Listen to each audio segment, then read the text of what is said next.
Hi, I'm Brian Slagel, the CEO of Metal Blade Records, and you're listening to Heavy Mental Breakdown.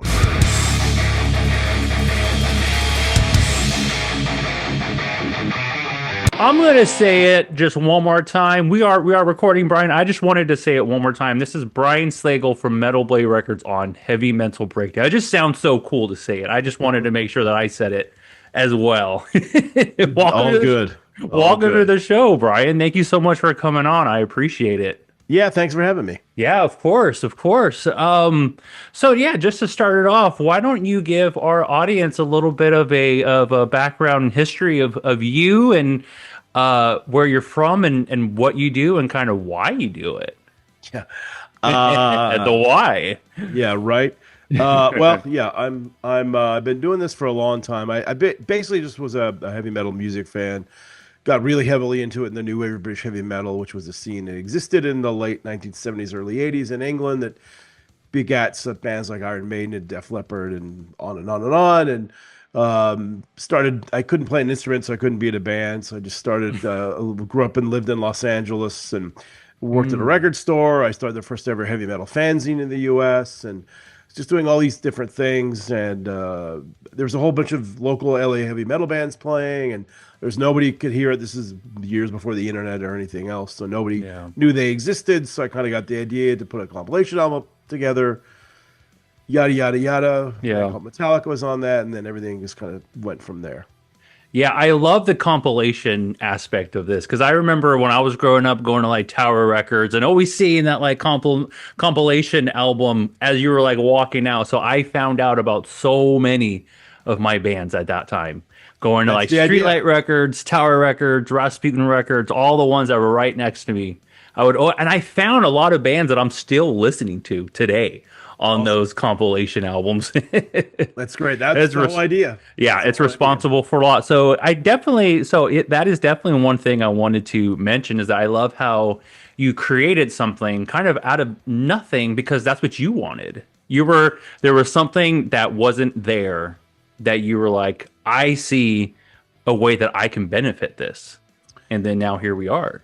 Yeah, I mean, I I was mean, just there's a lot more to it than that, yeah, but but I was just again, I was just a dumb young kid. I loved the yeah, music. I didn't know what else to do, how else I yeah, could help. So I just kind of started that way. And that obviously the compilation album, I never envisioned having a record label or anything. I just put it out to help yeah. the bands. And lo and behold, it turned into something. And here we are still doing this 44 years later, which is insane.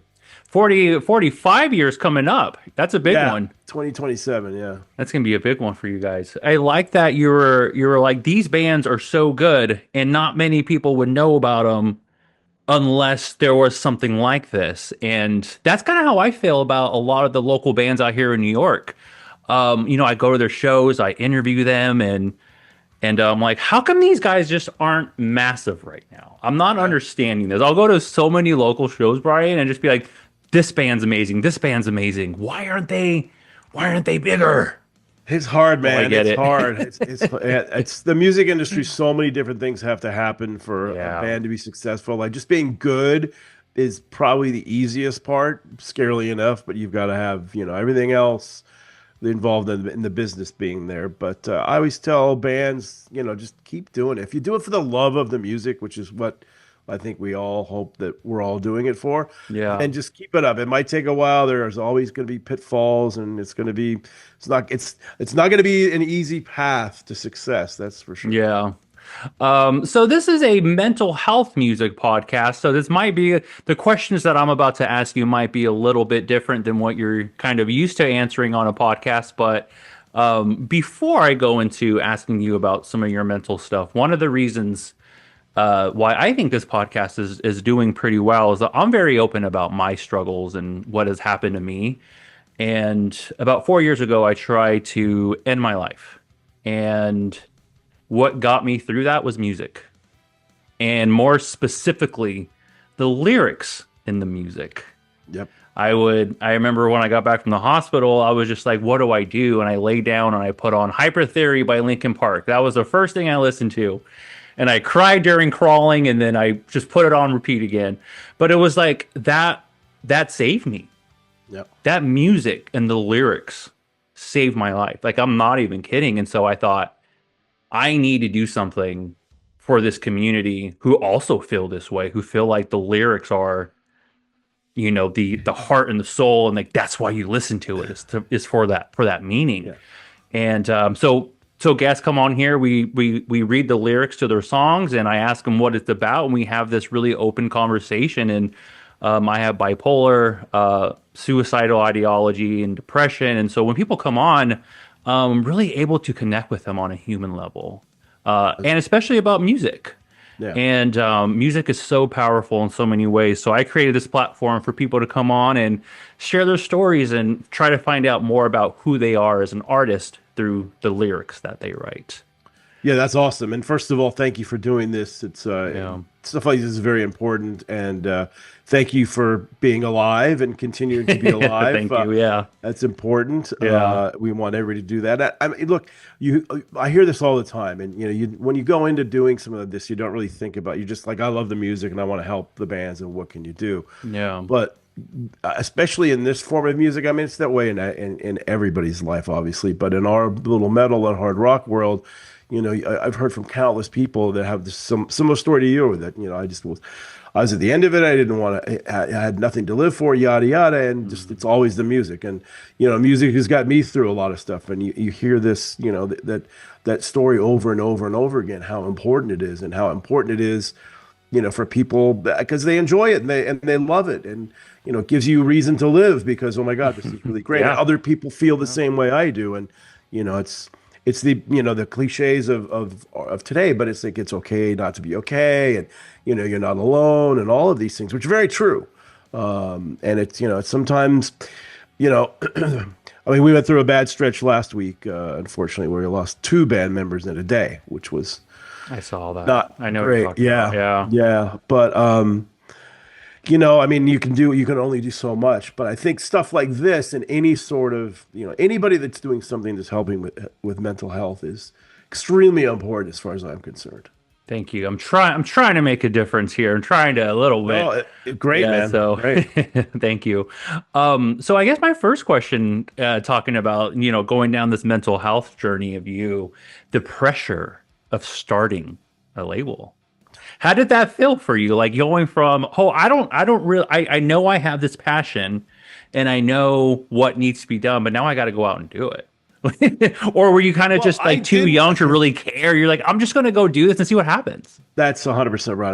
Yeah. I was 21 years old. I didn't know any better about anything. I didn't know about being a record label or running a business or any of these things. But I knew that I loved the music. And I absolutely loved the music so much. And I didn't, growing up as a kid, I was in high school, I saw bands that I loved that didn't go anywhere. They just broke up because nothing happened, because they're in LA and they weren't doing something that was cool that the major labels cared about at the time. So it was always bummer to me. And I don't want to see that happen to bands that I love. So that was kind of why I did this. And again, I had no idea what I was doing. I just learning every day what to do, what not to do. But I just kept doing it because I absolutely loved the music, and that was the 100% motivation for me. I didn't really care about anything other than that. And I was young enough and lucky enough. I lived at home with my mom, and she was fine with me doing that. And there's a little room behind the house that I made into a little office with no air conditioning, by the way, in Woodland Hills, California, where it's Oof. 6 degrees in the summertime. Oh my goodness. I lived in Burbank for 10 years, so I kind of get it a little bit. Yeah, exactly. So, It's hot but over yeah, there. it was just a motivation to do it, there really was no pressure necessarily, because I was just doing it to do it. I didn't really think about pressure, other than I just didn't want to let people down. I didn't want let the bands down, or the distributors down. So there always is that sort of pressure. Again, I was, like I said, I was so young. I was kind of just oblivious to a lot of that stuff. Yeah. So what about the journey as it moved forward, as you started to get these bands and the bands started to get bigger and it just became way more of a massive thing than you ever expected? How did your mental journey, how was your mental journey, kind of just seeing the growth and the build of this thing, and then Just yeah, as it started to grow. Yeah, it's kind of weird because you have these different feelings, right? You're excited that it's growing, you're excited that things are going well, and you're excited for this. But then, as you mentioned, there's more pressure. You have employees now, and we have a whole Yeah. roster of bands, and you have people that rely on you now because you're paying employees and you're paying bands, and you're responsible for all this sort of stuff. Yeah. But again, I kind of just looked at it as I love the music so much that all the other stuff that came along, I would figure out how to do it no matter what, just because I wanted to help the music, and that was always the Hmm. first and foremost thing. Because you're gonna make mistakes, you're gonna screw things up, things are gonna happen that are gonna be like not good. And you realize like, oh shoot, that's not very good.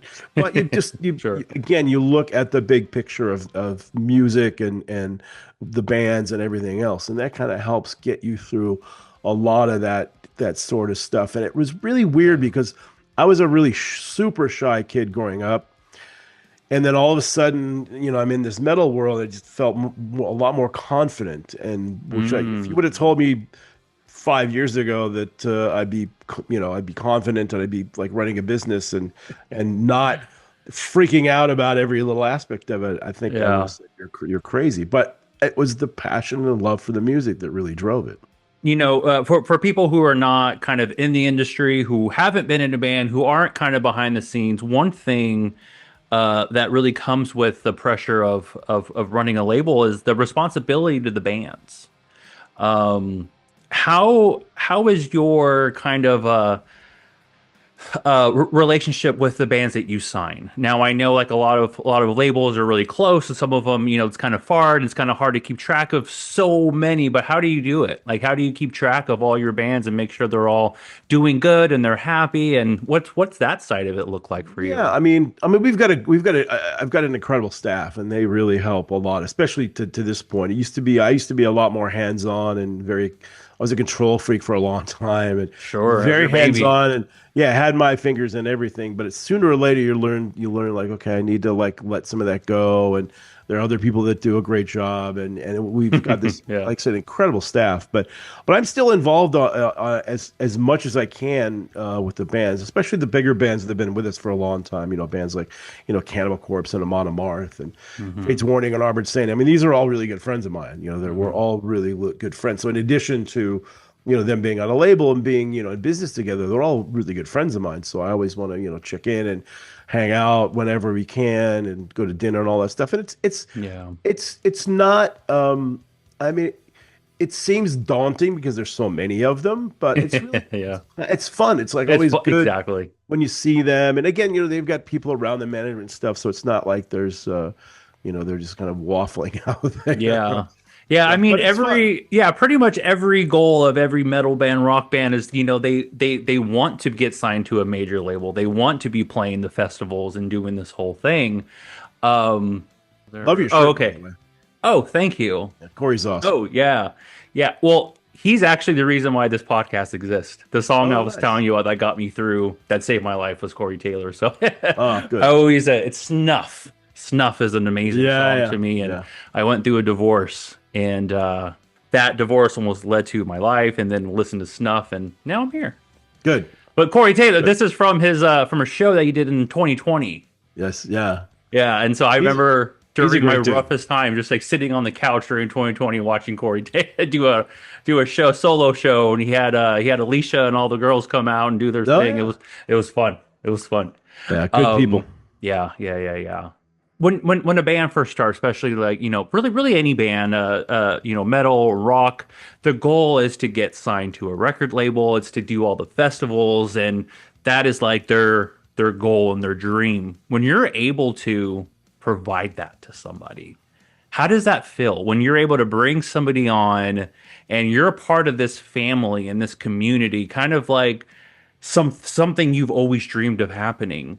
What is your relationship like with your artists who kind of come to you and just thank you, and just that human love appreciation level for the label? Yeah, I mean, look, it's doing this. That's the biggest joy is to find a band that nobody's ever heard of. Put them out, have them be successful, go on tours, do the Hmm. festivals, get to the point where they can make a living off of music, and they have, a house and a car and wives and kids, and they're doing it all on music. And I mean, that's to me Yeah. is that's the ultimate goal because what we want to do as a label is you want to have these bands have careers and be able to do this to survive off of music, which is not the easiest thing to do these days. Yeah. But No, yeah, no, it's it's not. awesome.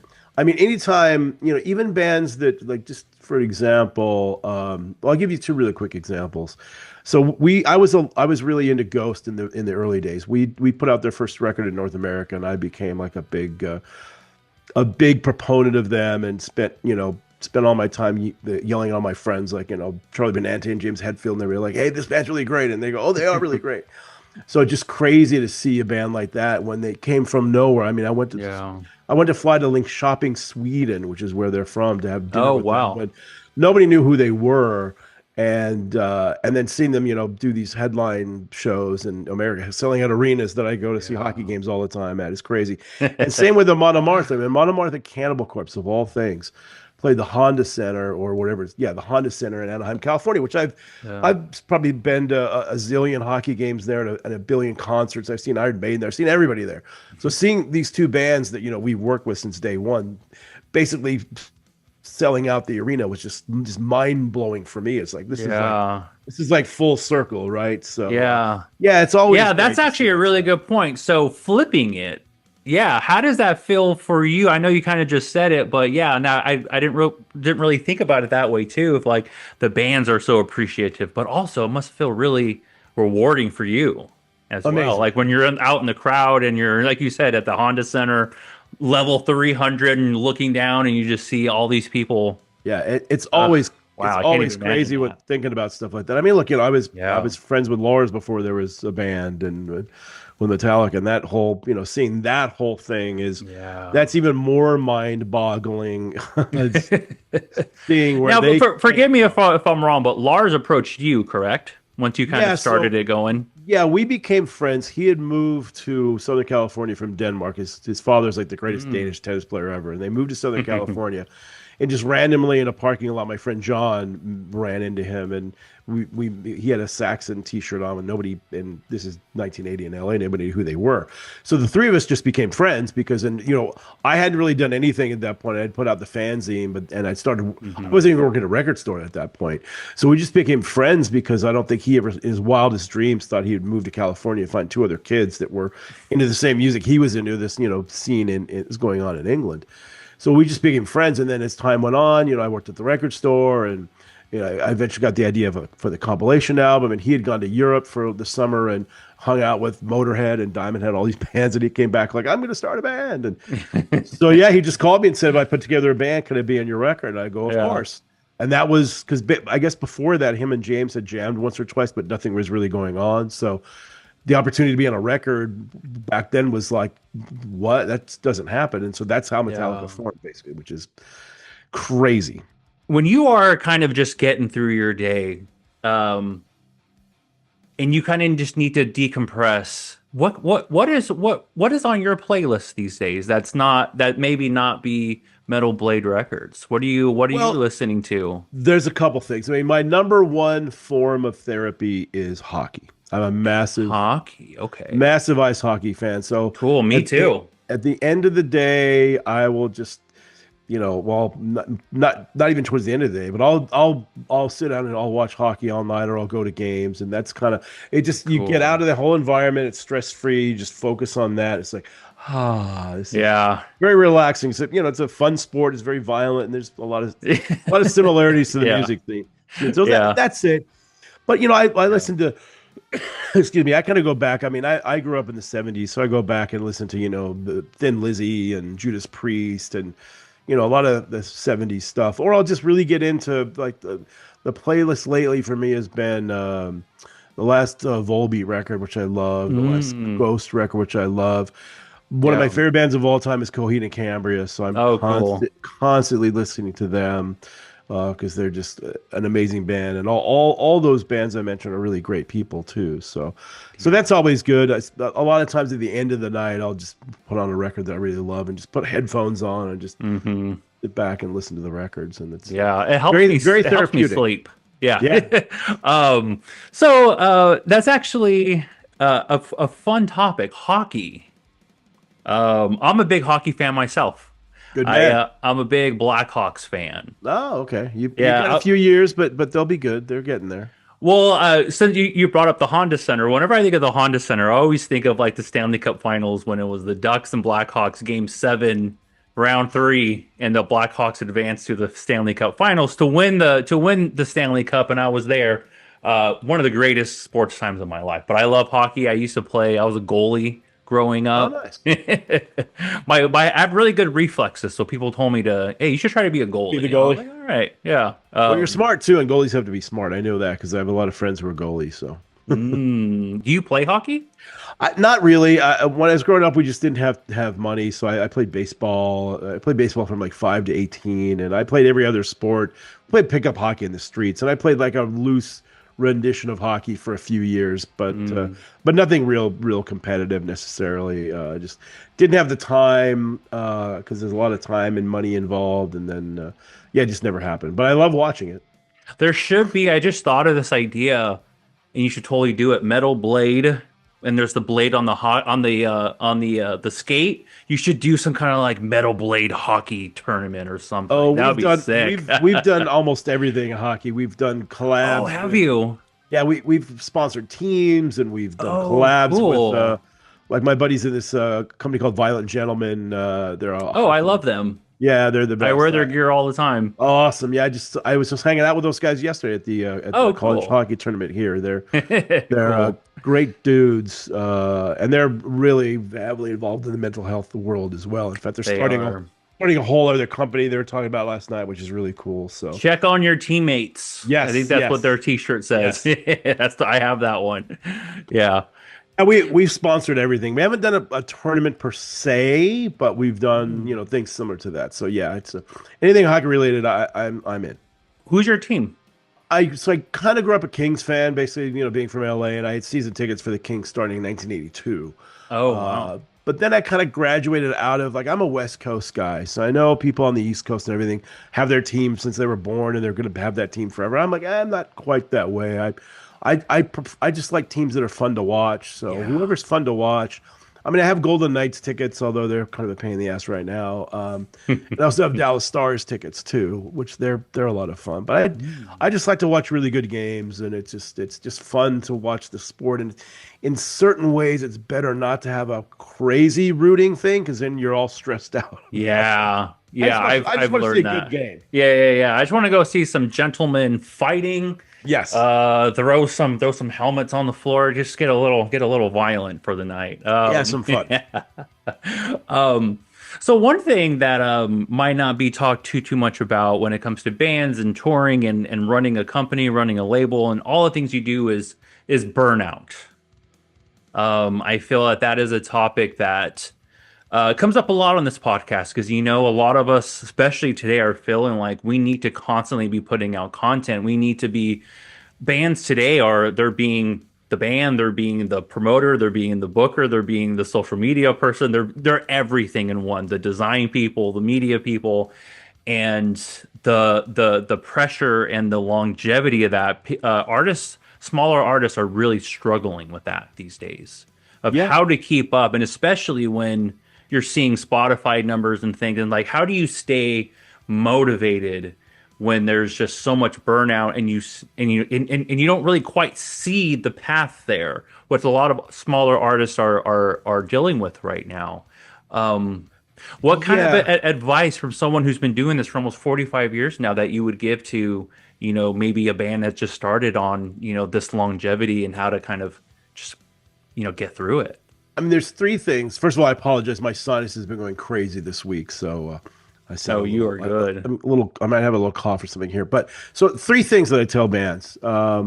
Number one is do this because you love the music. It's as I mentioned earlier. It's not an easy path. It's not an easy thing to be a band. You're faced with a massive competition. All the things you mentioned. So if you love the music, just do it for the love of music, and don't lose sight of that. Number two, don't listen to anybody else. especially when you're writing music, write music for yourself. So four or five, however many people in the band, write the music for yourselves. Because I guarantee you, every major band, whether it's Black Sabbath, Iron Maiden, Metallica, they all write music for themselves. They don't write it for anybody else. Because when people get in your head, oh, do this, do that, do this, then you get confused and it doesn't work. It does Mhm. not work. And the third thing is somebody in the band, pick one or two, needs to know about business Mm. because you are the business. Yeah. And everybody else that works, like managers, agents, labels, we all work for you. Bands get the interpretation that they're working for us, which is not the case. We are working for you. So Mm. you need to make sure that you understand business. Because if you just go like, oh, I just want to be a band, we just want to be a band, we don't care, we'll let the manager figure it out. It's like Yeah. that's doom. That is doom right there because they might make the wrong decisions for you. And look, Mhm. every one of these major bands that you talk about, there's somebody in that band that runs the entire empire, the business, the whole thing, everything. It doesn't have to be the front person or the main person. It can be whoever it is. But you have to do those three things really to make it work. And just like I said, it's not going to be easy. It's going to be difficult, but just do it because you love music. Make music because you love it. And I think if you do that and you stay true to yourself and you get involved with the right people, then you're going to have success. And it's not as easy as that sounds, but those are Yeah. very important things that I think people need to realize, and especially the fact that it's a business and you've got to kind of figure that out, which really does suck because I hate the fact that there's a business here, and that's probably the worst part of my job. Is Mhm. I love doing this and I love getting the bands out and people hear the music and all that. But at the end of the day, it's a business, and you do have to run it as a business and kind of figure out how that works. And from a guy who knew nothing about business when I started, trust me, you can figure it out. It's not Yeah. that hard. Yeah. Yeah. Um, what about the bands who are, who are on your label and who are massive, they still deal with burnout and longevity and stuff. What are some things that you're seeing, still from today of just how bands, whether if they're on a tour from state to state every night or a different city, away from family, away from kids, the burnout and longevity of just that alone must be really difficult, even when you are at a place where you're successful and selling out shows. Like it doesn't stop. 100%. Well, you've got to get a balance. You've got to get a Yeah. balance. And Yeah. the good thing is now that a band can take some time off. Like if when you get to a point where you've been doing this for a long time and you become successful enough, you can take 6 months off and just take 6 months Right. off and just be with your family, do whatever you want to do and just kind of chill out and relax and don't get involved with it. That's a big thing. We tell the bands all the time too, like take a break. Like you don't have to think you've got to just constantly record tour, record tour, record tour. No, take a break. Take a break. Take a break. Yeah. Enjoy the family, because you see this in sports as well, these Sure. coaches, for example, that never get to see their kids and they're working Hmm. 24/7 and they get burned out too. And I think that's the biggest thing. Just when you have a chance, take a break because you can. Yeah. I think one of the things that I'm seeing a lot is I think a lot of bands know what route to go and that they want to go, but I think mentally there's a lot of different things that hold us back from doing that. For Yeah. example, you talk about taking a break. I've heard so many people who are just like, I feel like I can't even take a break right now with how much content that's coming out. When I put a reel out and it does really good, but if I don't put another reel out on Instagram or TikTok in the next couple of days, I already see my stuff following. So I feel like just mentally to be at a place where they could be okay with relaxing. Yeah, It's tough it's not too. easy. Yeah. No. It's not easy at all, and it takes an Yeah. art. But I always try to encourage that because I think it's really, really important for everybody's mental health and just everything. Like you can take a break. You can take a week off. You can take some time off. I mean, I'm one because I don't really take any Yeah. time off ever. But I'll take like I do a podcast now, which is really fun. Yeah, I saw that. It's But it's a cool. lot of work, way Yeah. more work than I ever thought it was going to be. And we're kind of getting towards the end of it, and I definitely was at the point of being super burned out, so I just Mm. banked a bunch of things, and I'm taking a couple weeks off from having to do anything with a podcast. It's like I need to be away from that for a minute. So you can do that, but Yeah. yeah, it's not so easy. Nothing is easy because, like you said, there's everything's so competitive. But I Yeah. think you'll find out if you do take that week off, or for a band like take a few months off, nobody's going to forget about you. You're going to come back, and you'll everything will be fine. One thing I wanted to ask you about was I know you grew up on vinyl, and a lot has changed since vinyl came out. We had the vinyl, we had the cassettes, we have the CDs, and now we're streaming. But I saw a stat, and I think Rolling Stone posted it, but it said something like 2005 was the biggest record selling year since I forget what year it was, but it was sometime in the 80s.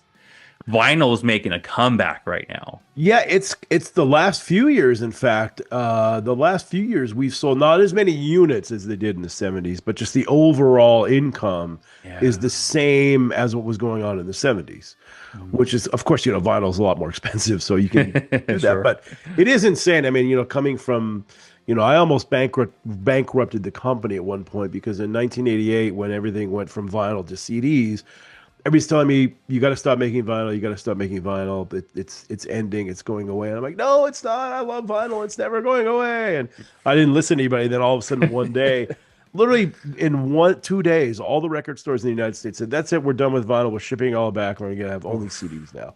So I was faced with a massive debt that I owed our distributor Mm. because they shipped all this vinyl back that I thought was never going to come back. And Mm. I basically had to fund the company on credit cards for about 6 months until we could kind of get ourselves back on our feet. But that was the one time where I thought, like, okay, that's it. This is over. There's no way I'm going to dig out of this. But yeah, but I Yeah. love the But fact here that we are, and it's well, and we it's and come back. I kept all the vinyl for years. Like we had a warehouse in Arizona, and people go, "Why do you?" We called the wall of vinyl, which is this massive wall of Oh, all the old cool. vinyl.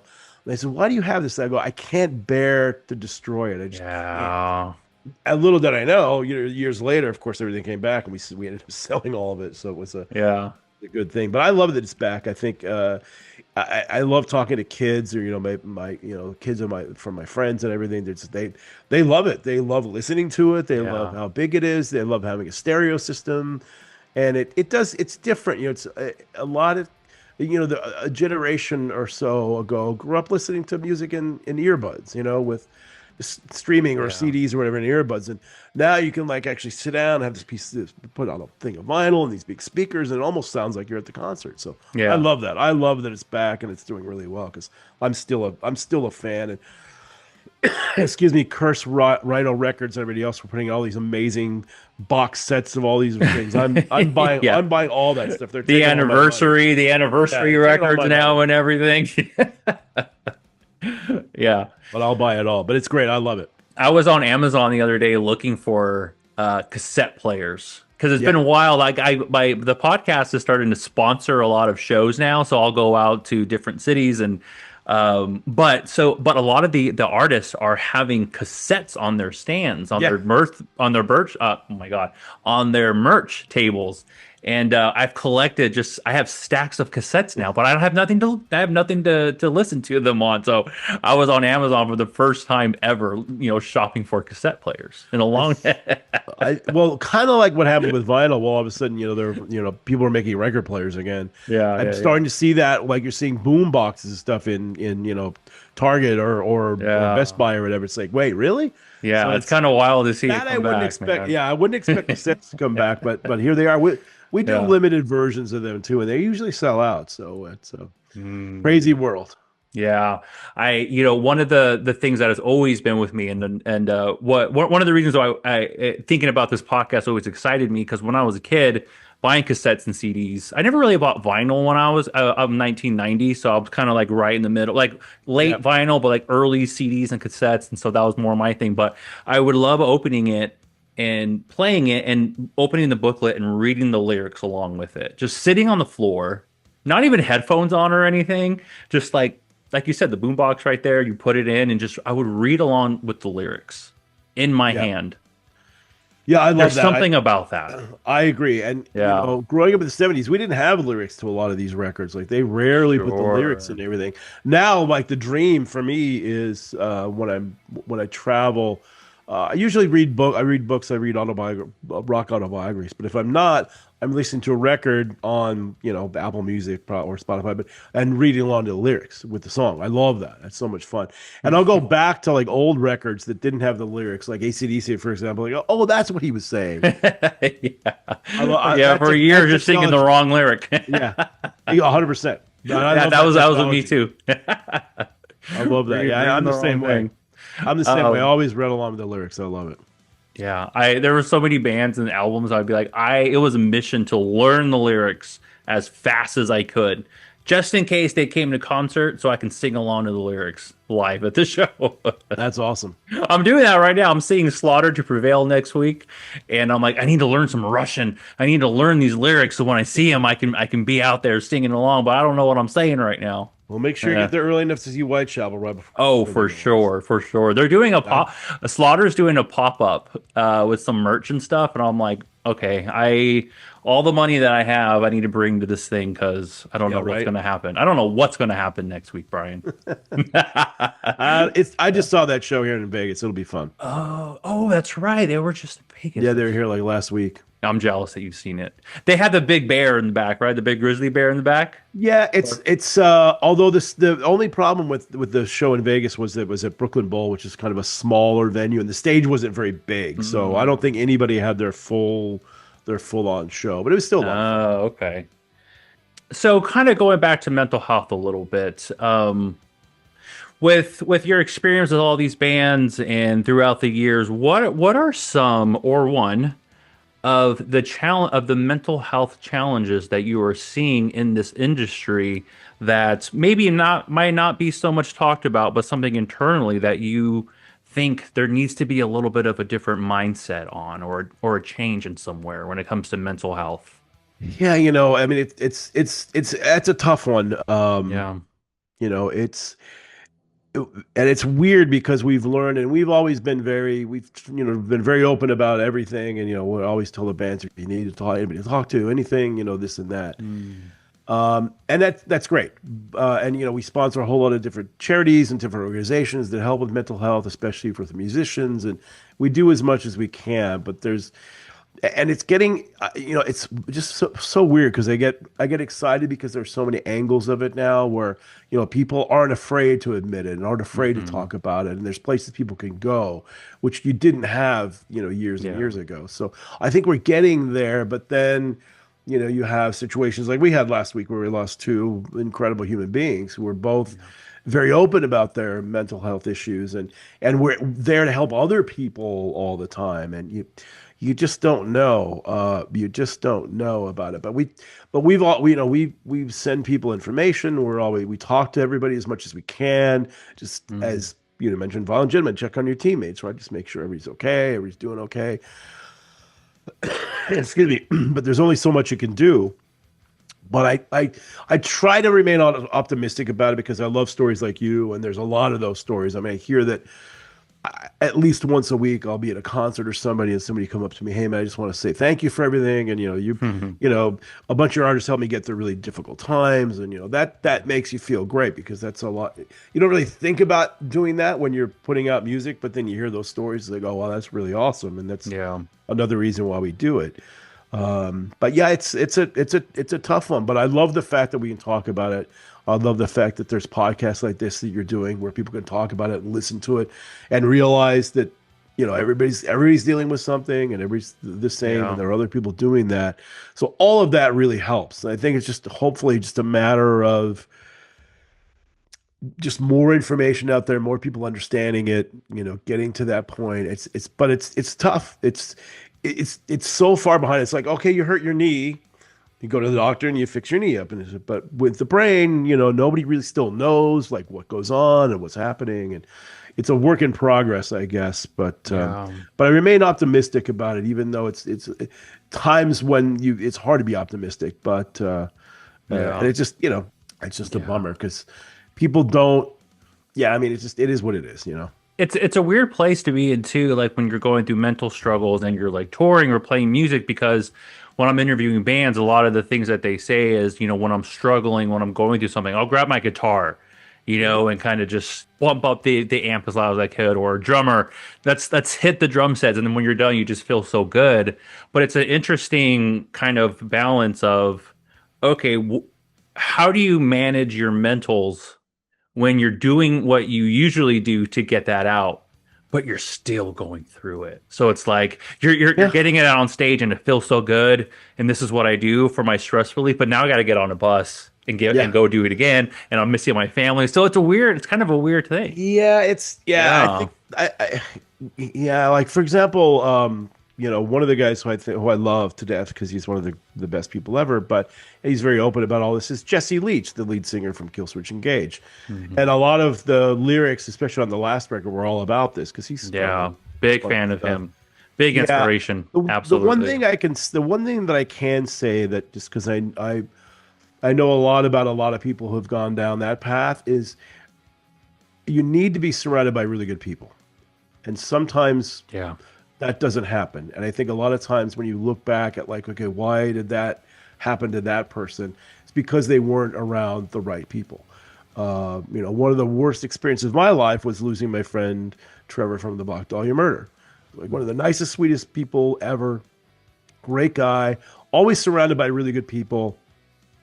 At the very end, he wasn't, and Mm. that's really what happened there. And I see you see that a lot. So, and I don't know that you.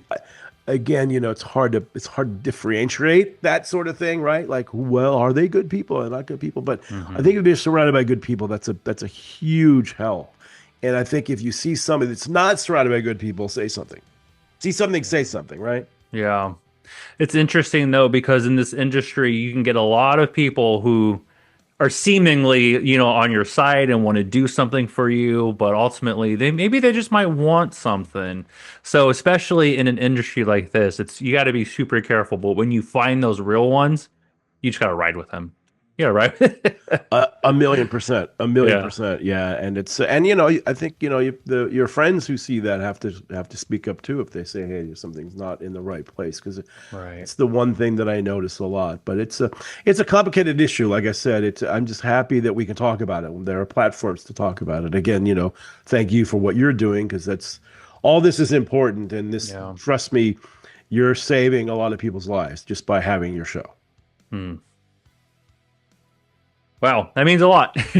Yeah, I mean, I've always Yeah, ever since my attempt, it has kind of been a journey of mine. Not a journey, it's been a career change. I actually quit my 9 to 5. I worked in film and TV for 10 years, but I was in post production. So I was always in an office somewhere or Yeah, sitting in a chair all day long and dark not room. really in a dark room, not really talking to anybody. And it was just when I left film is when I left LA and I kind of just started over again. And I've been doing this podcast full time now, and I'm Nice. finding how much it's helping people because a lot of these artists are seeing these interviews as like therapy sessions where they're like, we're talking about not only are we talking about them and their mental health, but like their lyrics and how it relates to them and how it relates to me. I never tell the bands this. I don't listen to the track that they tell me they want to break down on the episode until I listen to it with them.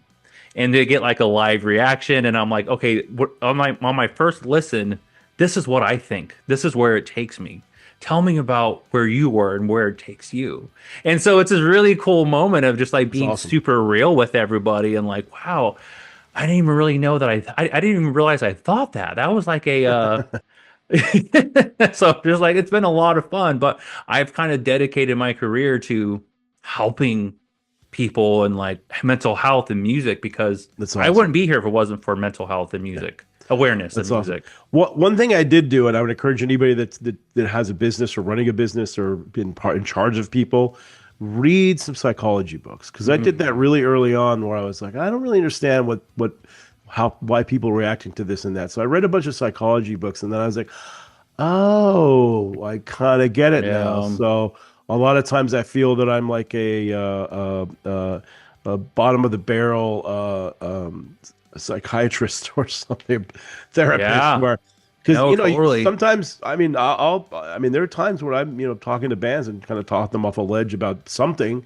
Mm-hmm. not necessarily just crazy stuff, but they get upset about something and try to explain how things work, and that does help, and that really helped me a lot. Just even in my mental health is just learning and reading. It's like, oh, wow, that's really interesting. And that's why this person's doing that. And that's why they're Mm-hmm. acting this way. Oh, okay, I get it now. So, Yeah.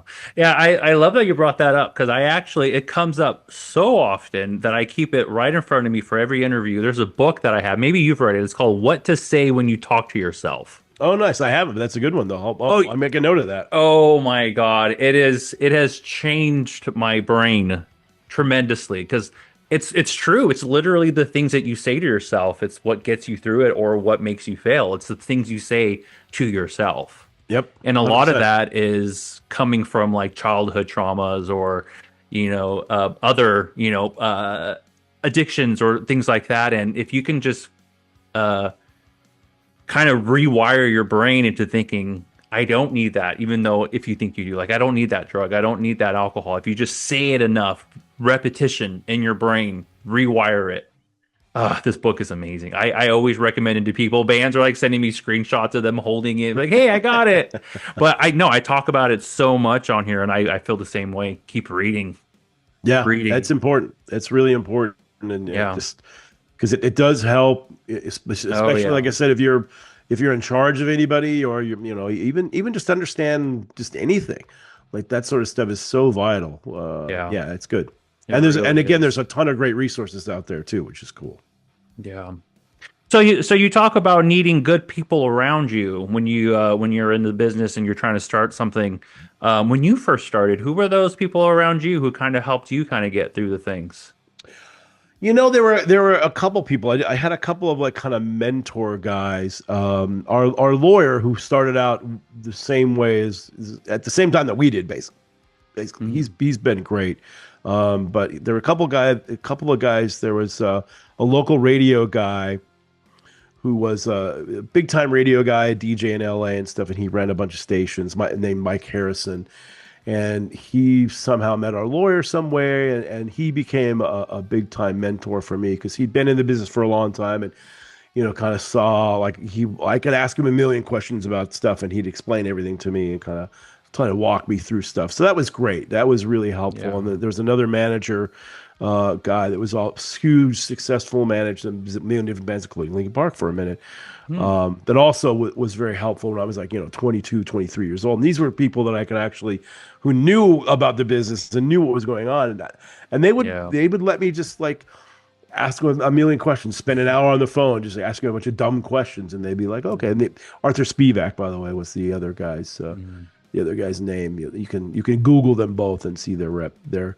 But they were both super nice to me. They didn't have to be. There was no reason. They weren't going to make any money. They're just like, oh well, there's a young dumb kid out there that's trying to do something, and they were nice enough to let me ask him a million questions, and that Yeah. really helped because when you're talking to somebody like that who understands the music business and understand what's going on, and you don't. Yeah. And they're like, "Oh, cool. Okay, that makes sense." And it was just helpful to have, just like anything, having just somebody out there that you can throw some stuff at and they can give you some advice. Yeah. You had said a little earlier that there was some like foundations or like charities that you've kind of been involved with that you've like sponsored or promoted. Is there anything that you'd like to promote on here as far as things that you're working with right now? Anything you want to kind of put out there as Yeah, far as there's a good one. But there's one that actually the Killswitch guys helped us get involved with. Hope for the Day, sorry. And it just hope if you go for to the day? Yeah, if you just go to Linktree, Hope for the Day, all their different stuff comes up, and they're really good. They're a nonprofit, and they're very proactive in helping, especially musicians and everything else in it. I mean, there's countless ones we probably sponsor, and they've given money to like 20 or 30 different charities. Oh, There's a wow. lot of them. I think local stuff is really good. Like I'm here in Vegas, by the way. Getting out of Los Angeles was one of the best things I did. Spent my whole life there, but moving to Vegas has been great. I have way less time on the freeway than I used to, and That's that means true. That's true. I'm happier about that. But yeah, there's a lot of good local stuff. There's some really good local places here. There's a, Vegas strong. yeah, exactly. There's a place called Core CORE that helps with kids and stuff. And Yeah. Oh, cool. there's a lot of things out here. Yeah, there's a bunch of them. I just reach out, reach out to. I think local is always a good way to go because, some of the bigger things, while they're really good, it's a national program. There's a lot of good ones. Like I said, Hope for the Day is really good, but whatever city you're in, there's going to be organizations there that can help. Absolutely. So just a couple more questions and then we'll wrap it up. Sounds good. I know you're a busy man, so I don't want to hold you for too long. So doing this for almost 45 years, I'm sure that there's been things that have come up where you're like, "Oh man, I wish I didn't do it that way. I wish I did it this way." If you can talk to yourself from now to, I don't know, not 45 years ago because you were still kind of learning it, but like I'd say, I don't know, 30 years ago, like kind of when you were first getting started, what advice would you give to the younger Brian who's starting off in this music space and wanting to make a change? Yeah, I get asked this a lot, and I think the one thing that I would say if I was, my younger self to me now, or my me to my younger self, trust your gut, trust your gut, because that is one thing that I was hesitant to do in the early days because I wasn't really sure that that's the way to do things. So, and you listen to other people. It's like, I don't know if you should do it that way, and I don't know if you should that way.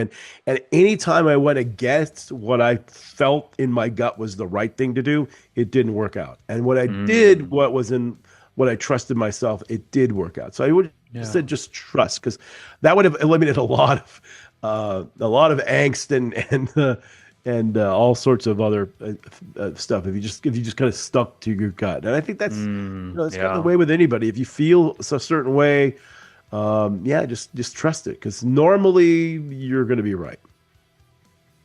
Intuition.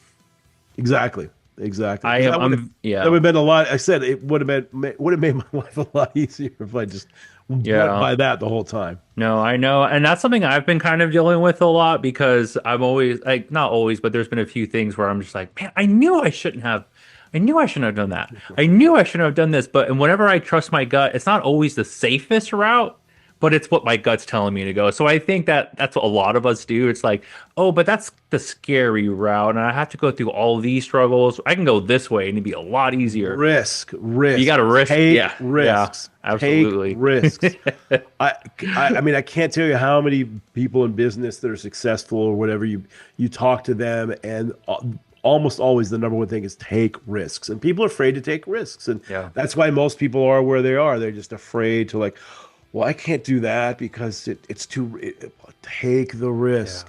And it's the same thing with bands. I mean, I've seen great bands and musicians who, started on our label or just were friends of mine, and they got to a certain point where they're not quite successful, but people, their parents are in their ears, and their wives, girlfriends, whatever, others in their ears, like, no, you really shouldn't do that. You should just go to college and do the safe route. And 9 times out of 10, when I see those people later, they go, I really wish I would have given my dream a chance. So look, if it doesn't work, it doesn't work. But the pressures of life get to you every once in a while. Yeah, and I get it. I mean, that's I don't want to say it's the easy way out, but it's the safer route to go, which is fine. And I also know a lot of people who have been bands that ended up being doctors and lawyers and that were super successful, that did really well. But they still sometimes will go like, I just should have given it another year and just see where it's gone. So just one more. I always say it to myself. I'm like, okay, if I really love something and I'm close to giving up on it, tell yourself just one more. Yep, 100%. And that's what I tell the bands a lot too. Like, we're talking, we're like, we're putting out all these singles, and we're trying to get something to stick, and I'm just like, just one more song. It just takes one song. It takes one person to listen, and that's it. 100%. 100% right. One more. That's it. That's my mantra. One more. I like it. So what's the future for Metal Blade Records? Like, where do you go from here? What is where do you hope you are in 5 years, 10 years? Or do you hope to just be doing the same thing, going shows, linking up with great bands and continue to spread the music? Yeah, I mean, that's the goal, is just to keep doing what we're doing, right? Yeah. It's an interesting time within the music business because there's a lot of different, the AI is coming in now, and having to deal with that, and Mm. but there's always things. I mean, doing this long, there's always something new and something different that's going to come in that could completely upset the whole apple cart. Like for example, Yeah. when file sharing came in, I was like, let's not. Everybody's demonizing it and it's going to ruin everything. And I'm like, I get it. I spent $20 for a record and there was one good song on it. So, Right, yeah, right, I'd right. rather have it for free. But Yeah. eventually, we talked to the kids, and the bands talked to the kids like, hey, you can have it all for free if you want, but we can't make a living doing this anymore. So we figured out how can we use that to our benefit. It's kind of the same thing a little bit with AI, and I think the short term, there's a lot of scary propositions with that. I've had a lot of discussions with bands and other people, and it's the wild wild west again with that sort of thing. But Yeah. I tend to feel that our fans, the metal fans, are not going to go that route and go like, oh well, some band that sounds just like Amon Amarth, but they're AI, we're gonna support that. I go, it's No not. way. I don't think that's going to happen, at least in the in Yeah. the in the I don't short term. know. But like I said, hopefully, I mean, we've been doing this the same way for 45 years and almost 45 years, and just finding good bands, working with good bands. There's so many good new bands out there. Kids in their 20s that are making incredible music that Yeah. makes me feel really excited for the future. Like there's all Yeah. these really great bands coming up, and not even bands on our label. There's so many of them. And I go, wow, metal's in a really good place right now. So It is. yeah, no reason to change. We're still independent. I'm not ever going to sell it because I don't care about money or anything else. I've got enough money. I don't need any more money. And then, we It's have a not host what of it's session. about. I Yeah. have a host of session plan. I want to keep this thing going as long as we humanly can. Yeah. Because you see what happens when these labels sell to majors. Eventually, they kind of just become nothing. And I don't want to see all the life's work that all of us have put together for that to happen. Yeah. Yeah. Being on this podcast, you are interview number 98, I Oh, want to cool, say. Yeah, cool. number 8. So I've had quite a bit of conversations with bands before this, and it every story is different. Every reason why is different. And the power of music is something that is it's untouchable. No matter what happens in life, I mean, with AI taking over, AI bands, or really just anything, like there's nothing like music being at a show, being in a mosh pit where you push someone down and you pick them right back up and hug them. You scream your lungs out. You're wearing masks on stage like Slaughter and Slipknot. It's like, I think a lot of people on the outside of metal can kind of put us in a box, but I actually think metal and rock and roll is the most genuine music ever made. It's people who are screaming out their thoughts and their emotions. And yeah, it might be loud, it might sound scary, but the reason of the podcast, if you listen to the lyrics and you read the lyrics and you kind of dissect them, a lot of these songs are really deep once you Yeah. kind of really start and you learn who the artists are and why they're doing it. It's so inspiring. It's very inspiring. Yeah, I mean, look, I get Yeah. inspired by it every day too. I mean, it's Yeah. it's to be involved in this world and to be involved with just such great people. I mean, all these, Yeah. metal gets a bad rap sometimes, but I talk to people in other walks of life, and it's like 99% of the people in our world are great, are really good, wonderful people. And Yeah. the amount of times I've had to argue or had a disagreement with a band, I would probably count on both hands. It just doesn't happen. Oh, It's a wow. it's a really good place to be, and with a lot of Yeah. really good people. And yeah, and we all do it because we love the music, and that's the most Yeah. important thing. Yeah. And I'm just going to say it real quick. It's not what the podcast is about. And I don't want to start a whole conversation because that's a different podcast. But I see some horror stuff behind you. Oh And yeah. I think I love the fact that horror and metal.